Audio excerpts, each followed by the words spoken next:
इसे गाजियाबाद के अंदर जो सिलेंडर की गाड़ी थी वो अचानक से ब्लास्ट हो जाती है और लगातार 30 मिनट तक ये ब्लास्ट होते रहे, जो कि आप वीडियो में बहुत अच्छे तरीके से देख पाए होंगे। बता देना चाहता हूं दोस्तों कि हमारे जो जयपुर के अंदर जो ब्लास्ट हुआ था वो भी कितना भयानक था और कितने ही लोगों ने वहां पर अपनी जान को गंवा दिया था, कितने लोग बेरहमी से मर गए थे, जल गए थे। और उसके बाद में यहाँ पर कुंभ में लगातार कितनी बुरी बुरी खबरें निकल कर आ रही है। वहाँ पर आग लग गई, भगदड़ हो गई, उसके बाद में 2-3 बार वहाँ पर आग लग चुकी है। एंड यहाँ पर अभी जो गाजियाबाद के अंदर जो घटना हुई है वो किस तरीके से इन बातों को प्रूफ करती है कि बाइबल में जो प्रभु यीशु मसीह ने कहा कि मेरे आने से पहले तुम बुरी और बुरी खबरों को सुनोगे, तो आज ये जो बाइबल की बातें हैं वो एकदम स्पष्ट रूप से हमें पूरा होता हुआ दिखाई दे रही हैं। बट फर्क है हमें वचन के द्वारा इनको जांचने और समझने की, क्योंकि बाइबल कहती है कि एक आत्मिक जन इन बातों को देखता हुआ जब वो समझेगा कि हाँ प्रभु यीशु मसीह का आना निकट है तो वो तैयार होगा। देन मैं आप लोगों के साथ में बाइबल के कुछ वचन शेयर करना चाहता हूं दोस्तों, इसलिए आप लोग इस वीडियो को स्किप मत कीजिएगा, पूरा जरूर देख के जाइएगा। क्योंकि ये न्यूज़ दिखाकर, मेरा न्यूज़ दिखाने का पर्पज ये था कि आप लोग जान सकें कि एक्चुअली जो बाइबल में लिखा हुआ है वो कितनी तेजी से पूरा हो रहा है। आप देख लो, हमारे देश भारत की बात करूंगा, बाहर नहीं जाऊंगा मैं। भारत के अंदर जब आप देखते हो तो लगातार कितनी बुरी बुरी घटनाएं सामने निकल कर आ रही हैं। अभी बहुत सी ऐसी न्यूज़ है जो अभी एक हादसा हुआ था जहां पर एक ट्रेन वहां से वो भी जल गई और ट्रेन की वजह से कितने लोगों ने अपनी जान गंवा दी। तो ये लगातार जो हमारे देश के अंदर अभी हो रहा है, एक आत्मिक जन होने के नाते आपको इन सब बातों के ऊपर ध्यान रखना चाहिए। क्योंकि बाइबल में प्रभु ने कहा था कि अंतिम दिनों में प्रभु यीशु मसीह के आने से पहले ही क्या होगा, बुरे समय आएंगे, अकाल होंगे, बाढ़ें होंगी, आपदाएं आएंगी। और ये दुर्घटनाएं जो लगातार हो रही हैं इस बात का प्रमाण है कि हमारे प्रभु यीशु मसीह का आना बहुत निकट है, वरन वो द्वार ही पर ही है।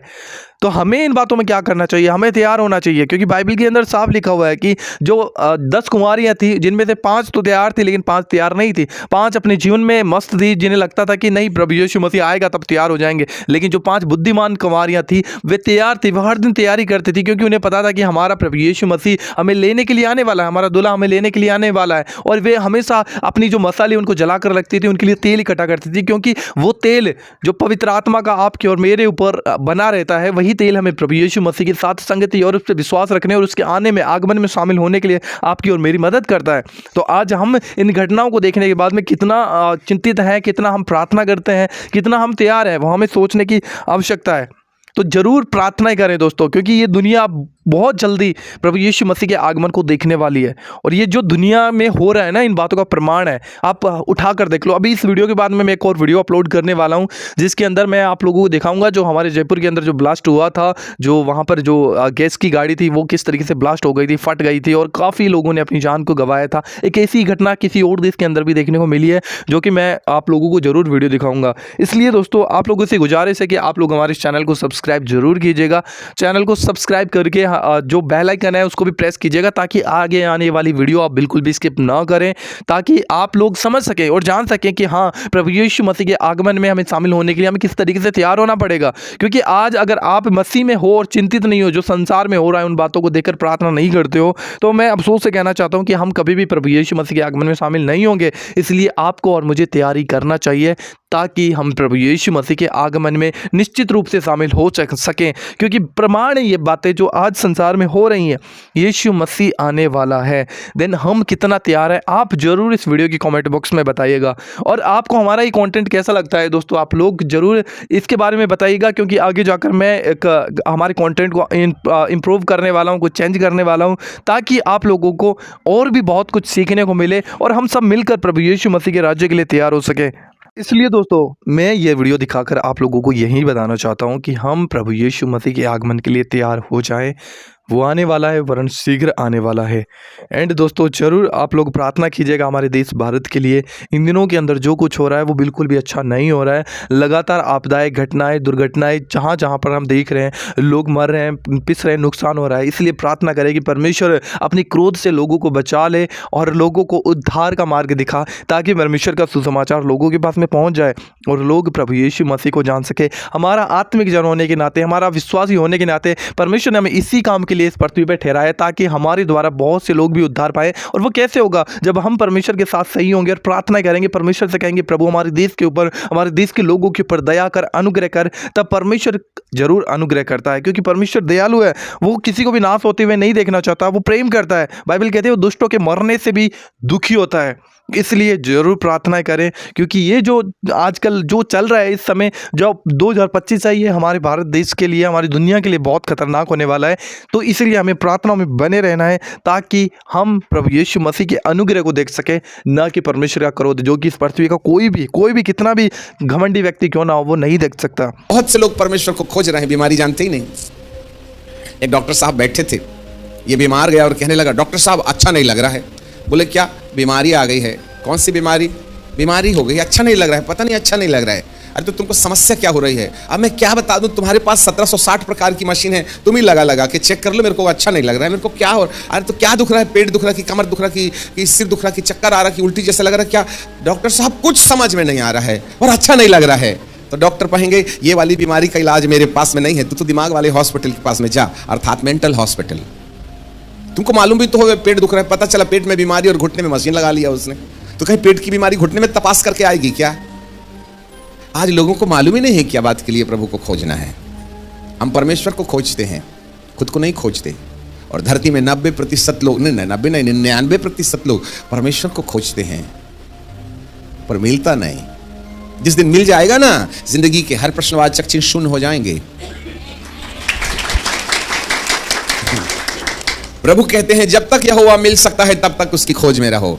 और प्रभु यीशु मसीह कहते हैं मैं खोए हुओं को ढूंढने आता। हम उसको खोजते, वो हमको खोजता। पता चलता अपन खोजते खोजते ऊपर गए और वो हमको खोजते खोजते धरती पर आया, और जंक्शन में मुलाकात नहीं हुई तो वो हमको धरती में खोजते रहे, हम आकाश में खोजते रहे। जब तक यहोवा मिल सकता है उसको खोजो। अब वो हमको खोज रहा है, हम उसको खोज रहे हैं, तो खो कौन गया है? वो हमको खोजे, हम उसको खोजें, वो हमको ढूंढे, हम उसको ढूंढे, तो खो कौन गया भाई साहब?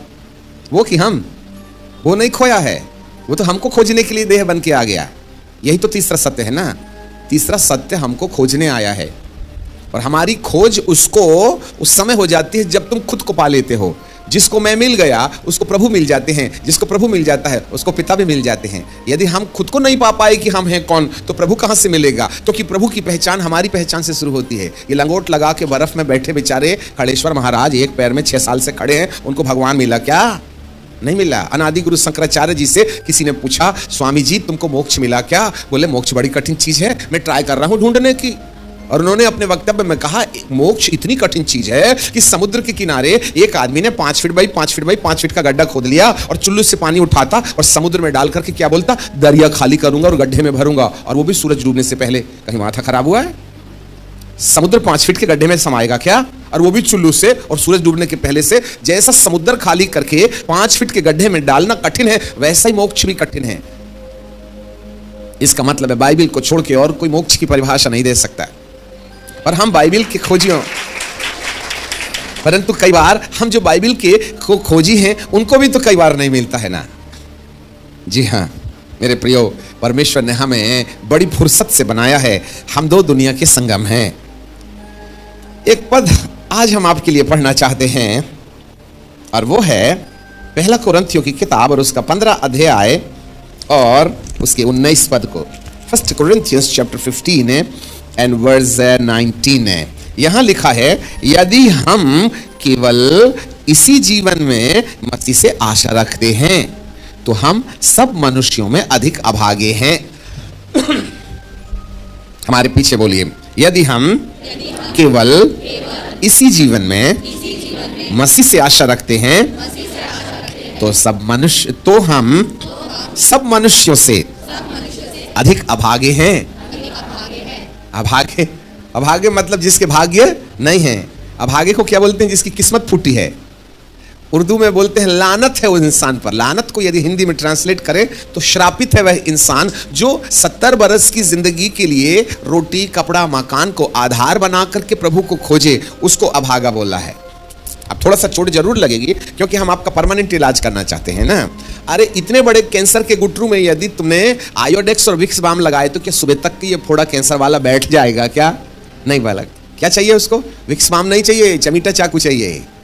हाँ, चमीटा चाकू से यदि कैंसर का फोड़ा काट के निकाल लें तो जीवन शुरू हो सकता है। कुछ ऐसे ही आज हम कुछ ऐसी बातें आपको बताएंगे जिससे कि प्रभु आपकी जिंदगी की हर समस्याओं का एक स्थायी इलाज कर डाले। ऐसे करके इसलिए प्रभु जी बोलते हैं, अभागा है वह इंसान जो इस ही संसार की जरूरतों को आधार बना करके परमेश्वर से प्रार्थना करता है, जबकि बाइबल का परमेश्वर कहता है इस जीवन की बात यदि है तो इस जीवन के बाद भी एक और जीवन होगा। ये जीवन है तो एक और जीवन होगा। तो कौन सा जीवन है ये? इसको और उसको अलग अलग करने वाली रेखा कौन सी है? जरा ध्यान दीजिएगा। इस जीवन का मतलब मृत्यु के पहले और उस जीवन का मतलब मृत्यु के बाद। Life before the death and life after the death. मृत्यु के पहले शारीरिक जीवन जिसमें बीमारी हो जाती है, निराशा हो जाती है, पारिवारिक झमेला हो जाता है, आर्थिक समस्या हो जाती है, मन थक जाता है, हड्डियां म्यूजिक बजाने लगती हैं, ये वाला जीवन है। पर बाइबल का परमेश्वर कहता है ये वाले जीवन के बाद में एक और जीवन है, वो वाला। तो ये वाले और वो वाले के बीच में कौन अलग अलग कहता है? मृत्यु। याद रखिएगा, इसका मतलब है जरूर 50, 60, 70 साल की जिंदगी के साथ साथ है एक और जिंदगी है जो मृत्यु के बाद लागू होती है, और वो जिंदगी करोड़ों साल की है। करोड़ों साल की है। ये जिंदगी 70 साल की है और वो जिंदगी करोड़ों साल की है। इंसान 70 साल की जिंदगी के लिए रोटी, कपड़ा, मकान, चंगाई, छुटकारा, आशीर्वाद, घर, कार, बंगला, बीबी, टीवी, पता नहीं क्या क्या खोजता बेचारा, और बूढ़ा होकर के सब छोड़ के पैदल चला जाता, चड्डी बनियान भी साथ नहीं ले जाता। कमाए थे हमने, क्या नहीं किया। जिंदगी बचपना खेल खेल करके खो दिया, जवानी नींद भर सोया, और अधेड़ उम्र बाल बच्चों के लिए पैसा कमा कमा के पेंसिल समान जिंदगी घस दी, और जब बुढ़ापा आया तो हड्डियां म्यूजिक बजाने लगी।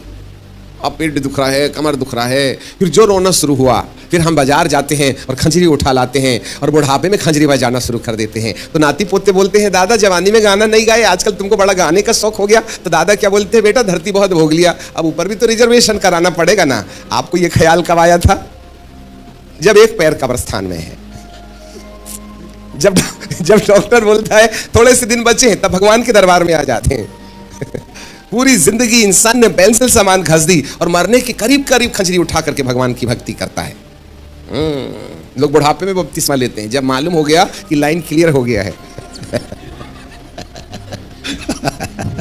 हालेलुया। तो ऐसे लोगों को तो अभागा ही ना बोला है। तुम्हें बिल्कुल आखिर में याद आती है कि एक और जिंदगी है। अभी तक हमको, जब तक नाती नतरे नहीं हुए थे ना, तब तक हमको लगता था जिंदगी यही है। शादी तो कर दी बेटे की, बेटा जल्दी से पोता दिखा दे। अब जैसे तैसे पोता, तो दादा क्या बोलता, वाह मजा आ गई, 50% काम ओवर। फिर वो बोलता है मुझे बेटा एक पोती भी दिखा दे, बोले तो पोती भी आ गई। तो फिर बुढ़ा बाबा क्या बोलते हैं, हे प्रभु अब सब देख लिया, तो अब अपने पास बुला ले। तो प्रभु कहते हैं यही देखने पैदा हुआ था क्या? समझ में आ गया? पोता पोती देख के पैदा हुआ था, पोता पोती देखने पैदा हुआ था क्या? ऐसे लोगों को तो बाइबल में लिखा भागा, मतलब किस्मत फूटी पोता देखने वाले की। हमें मालूम ही नहीं हम पैदा की बात के लिए हो गए। मेरा परमेश्वर हमको इस धरती के अंदर 6वें दिन बड़ी फुर्सत से इसलिए थोड़ी बनाया था कि पोता पोती देख के मर पड़ो तुम। चंगाई का ड्रम बजा रहे, आशीर्वाद का, नौकरी और चाकरी का। ठीक है, ये 70 बरस की जिंदगी में काम आता है, परंतु एक और जीवन है, उसके बारे में भी तो चिंता करो। मृत्यु के बाद वाले जीवन की भी तो चिंता कीजिएगा। और जिस समय मृत्यु के बाद वाले जीवन की चिंता में सफल हो गए ना, तो ये वाली चिंता के जितने भी प्रश्नवाचक चिन्ह हैं बिना भगाए भाग लेंगे।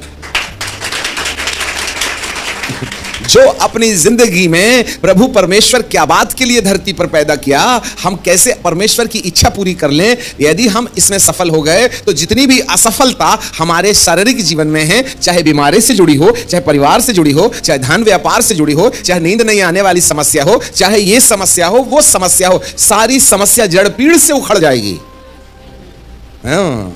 जड़ पीड़ से उखड़ जाएगी। इसलिए हम कहीं ना कहीं वो बात में वहां हम पहुंच जाएं जहां पहुंचने के बाद ये सारी समस्याओं का समाधान हो जाता है।